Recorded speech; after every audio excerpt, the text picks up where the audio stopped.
Welcome to study channel. मेरा नाम है मोहम्मद कैसर। उत्तर प्रदेश लोक सेवा आयोग ने आरओ यानी समीक्षा अधिकारी और सहायक समीक्षा अधिकारी 2023 का विज्ञापन जारी कर दिया है। काफ़ी लंबे समय से छात्रों को इसका इंतजार था, इंतजार समाप्त हो चुका है। आवेदन की प्रक्रिया शुरू हो गई है। लास्ट डेट है 9 नवंबर।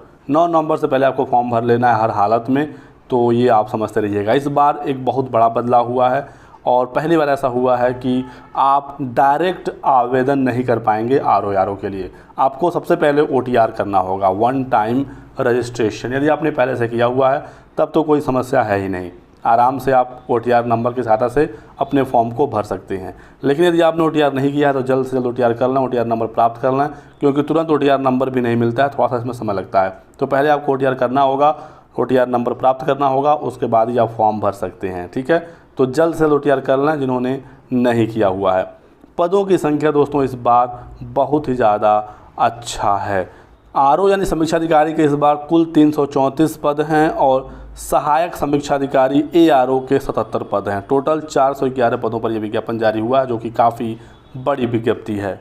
पहले 183 पदों पर ही अध्याचन प्राप्त था यूपीपीएससी को, लेकिन मैंने उसी समय कहा था कि पदों की संख्या बढ़ेगी, आप ये मान कर चलिए। तो एक बहुत बड़ी रिक्तियाँ यहाँ पर आ गई है।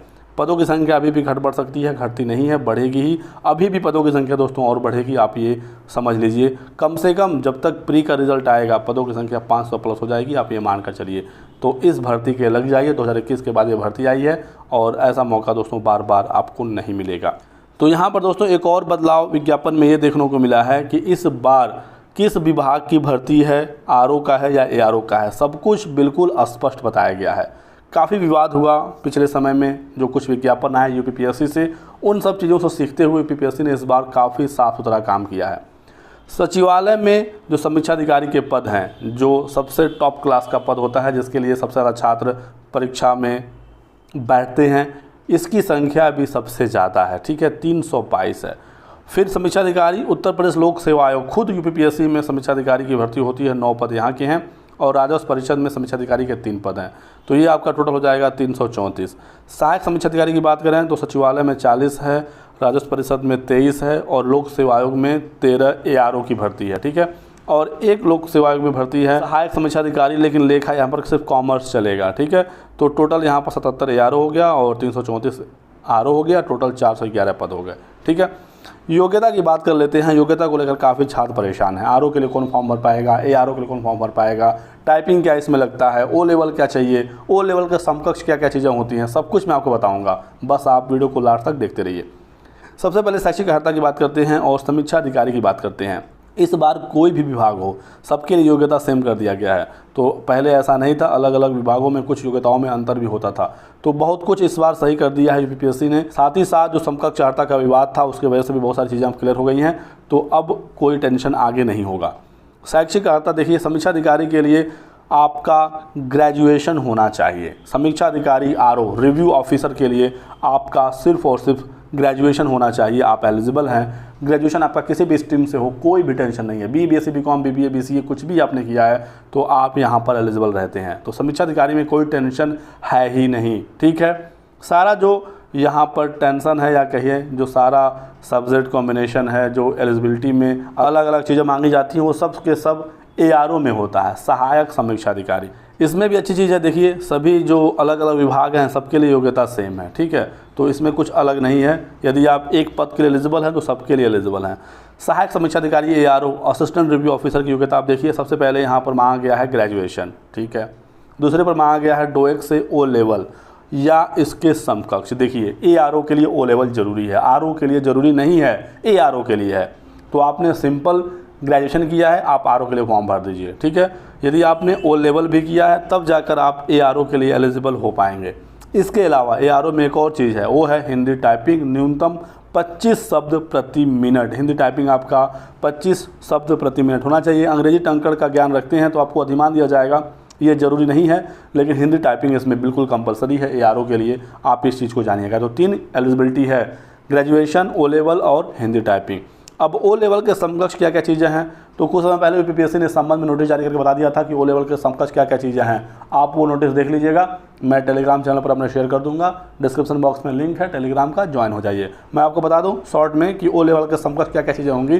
तो नोटिस में बताया गया था कि यदि आपने हाई स्कूल में कंप्यूटर साइंस विषय पढ़ा हो या इंटर में पढ़ा हो तो आपको ओ लेवल की आवश्यकता नहीं पड़ेगी, ठीक है। या फिर आपने कंप्यूटर से बीएससी किया है या कंप्यूटर साइंस से आपने बीटेक वगैरह किया है या फिर पीजीडीसीए किया है तो भी आपका काम चल जाएगा, इसको ओ लेवल के समकक्ष माना गया है, ठीक है। और भी कुछ चीज़ें हैं तो आप नोटिस देख लीजिएगा, आप कहेंगे तो मैं उस पर एक अलग से डिटेल वीडियो भी बना दूंगा। बाकी आप मेन चीज़ें इसमें समझ गए हैं, ठीक है। सैलरी आप देख लीजिए, सैलरी बहुत ही अच्छी खासी होती है, लेवल 8 के तहत आपको वेतन दिया जाता है, तो इसमें कोई टेंशन नहीं है। और जो एक लेखा वाला पद था इसमें देख सकते हैं बीकॉम जरूरी है, इसमें सिंपल ग्रेजुएशन नहीं चलेगा, ठीक है। बाकी आगे मैं आपको कुछ और इम्पोर्टेंट चीज़ें बता देता हूं जो काफ़ी ज़रूरी है, आपको जानना चाहिए।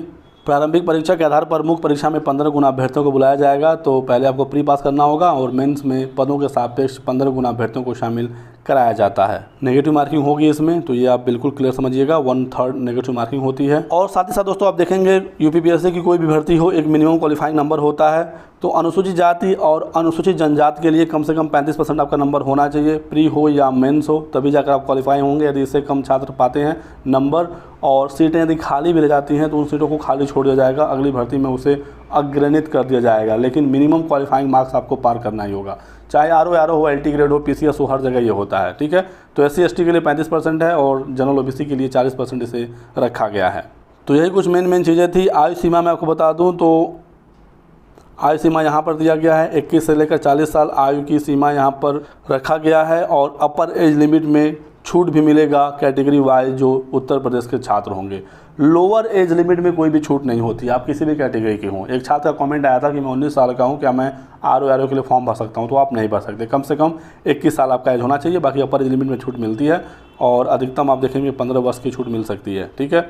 तो फॉर्म भरने की फ़ी उत्तर प्रदेश लोक सेवा आयोग की भर्ती में ज़्यादा नहीं होता है, ठीक है। यूआर, ईडब्ल्यूएस और ओबीसी 125 रुपये, एससी एसटी 65 रुपये, दिव्यांगजन अभ्यर्थी सिर्फ 25 रुपये, भूतपूर्व सैनिक 65 रुपये, और स्वतंत्रता संग्राम सेनानी अपनी श्रेणी के अनुसार, महिला वगैरह कुशल खिलाड़ी श्रेणी के अनुसार इनका फ़ी पेमेंट होगा, ठीक है।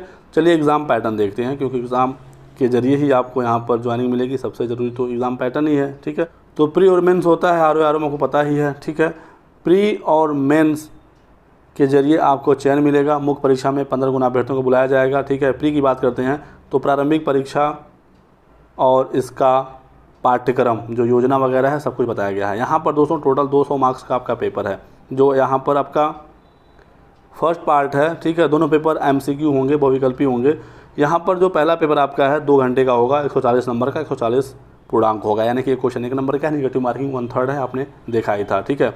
140 का ये जीएस का पेपर है और इसमें ये सभी टॉपिक हैं, आप देख सकते हैं पीसीएस वाला ही लगभग ये सिलेबस है, तो सारा कुछ आप इसमें देख पाएंगे, सब कुछ इसमें दिया गया है, ठीक है। ये हुआ जीएस। और 60 नंबर का आपका हिंदी होगा। हिंदी बहुत ही इंपॉर्टेंट होता है आरओ में, क्योंकि यहाँ पर दोस्तों जो टॉपिक है ये बिल्कुल लिमिटेड है, 6 टॉपिक हैं, ठीक है। 6 टॉपिक हैं, विलोम, वाक्य एवं वर्तनी शुद्धि, अनेक शब्दों के एक शब्द, तत्सम एवं तद्भव, विशेष और विशेषण और पर्यायवाची। हर एक टॉपिक से 10 क्वेश्चन आएगा 10 नंबर का, ठीक है। 60 क्वेश्चन हिंदी से आएंगे। अब ऐसा नहीं है कि आप कुछ ऊपर पढ़ लेंगे और आपको यहाँ पर नंबर मिल जाएगा, बिल्कुल डिटेल में पढ़ना होगा, लेकिन चूंकि टॉपिक सेलेक्टेड है तो आप बहुत ही बेहतर तरीके से इसे पढ़ सकते हैं, ठीक है। 60 नंबर का हिंदी है, 1 घंटे का पेपर होगा, 60 मिनट, 60 क्वेश्चन, 60 नंबर, ठीक है। कुल हो गया आपका 200 नंबर का आपका प्री का पेपर, ठीक है। यदि आप इसे क्वालिफाई करते हैं तो आप आ जाएंगे मेंस में। तो फिलहाल आपको प्री पर ही फोकस करना है, एग्ज़ाम आपका फरवरी में हो सकता है, इसके प्रबल चांसेस हैं, ठीक है। काफ़ी ऑथेंटिक सोर्स से जानकारी निकाली गई है, तो आप इसको मानकर अपने एग्ज़ाम की तैयारी को बहुत ही तेज़ कर दीजिए। फॉर्म वगैरह भरने का जो प्रक्रिया है 1-2 दिन में कंप्लीट कर लीजिए, इसी में मत उलझे रहिएगा नवंबर तक, ठीक है। फिर आते हैं मेंस में। तो मेंस में आप देखेंगे जो आपका यहाँ पर पहला पेपर है सामान्य अध्ययन, प्रारंभिक परीक्षा जैसा ही है, तो इसका वही सिलेबस है जो प्रारंभिक में था, ठीक है। 2 घंटे का पेपर होगा, यहाँ पर 120 क्वेश्चन होंगे 120 नंबरों के लिए। फिर यहाँ पर सामान्य हिंदी एवं आलेखन का पेपर होगा, यहाँ पर खंड 1, ठीक है। हिंदी आलेखन में अलग अलग खंड हैं, खंड 1 जो है वो सब्जेक्टिव होगा, ठीक है। ये रिटन होगा, परंपरागत लिखित एग्जाम होगा 2.5 घंटे का, या आप इसका पूरा सिलेबस देख सकते हैं, ठीक है। इसका जो खंड 2 है ये सामान्य शब्द ज्ञान एवं व्याकरण वास्तुनिष्ठ है। यहाँ पर आपके 5 टॉपिक हैं, ठीक है, और हर टॉपिक से 12-12 नंबर का सवाल आएगा, 12-25 60 नंबर, ठीक है। तो इसमें आप देखेंगे जो आपका प्री वाला टॉपिक था 6, उसमें से बस एक टॉपिक हटा दिया गया है और वो है पर्यायवाची, ठीक है। तो पर्यायवाची हटा के 6 शब्द पूछा जाएगा और एक जो क्वेश्चन है 2 नंबर का होगा तो 12-12 का यहाँ पर 5 है, 60 नंबर का ये हो गया। और तीसरा पार्ट इसमें निबंध है 120 नंबर का, 3 घंटे का ये होगा, ये भी आपका रिटर्न होगा। तो इस प्रकार से ये टोटल पूरा आपका मेंस का पेपर है, देख सकते हैं 400 नंबर का ये पेपर आपका फाइनल हो गया। तो इस प्रकार से आपका ज्वाइनिंग होना है, इंटरव्यू नहीं होता है। पीसीएस और आरओ में बस यही फ़र्क है कि पीसीएस में प्री मेंस और इंटरव्यू तीनों होता है, आरओ में प्री और मेंस होता है। ठीक है, नौकरी रुतबा वैल्यू बिल्कुल पीसीएस लेवल का ही है। तो बिना इंटरव्यू के यदि आप पीसीएस लेवल का या उसके लगभग बराबर का पद पाना चाहते हैं तो आपके लिए एक सुनहरा मौका है। बाकी और कोई आपके सवाल हो, कोई डाउट हो तो आप हमसे पूछ सकते हैं कमेंट सेक्शन में। वीडियो को लाइक करिएगा, चैनल को सब्सक्राइब करके बेल आइकन दबा लीजिए ताकि आपको इसी प्रकार की सभी लेटेस्ट और ऑथेंटिक इन्फॉर्मेशन मिलती रहे। Thanks for watching.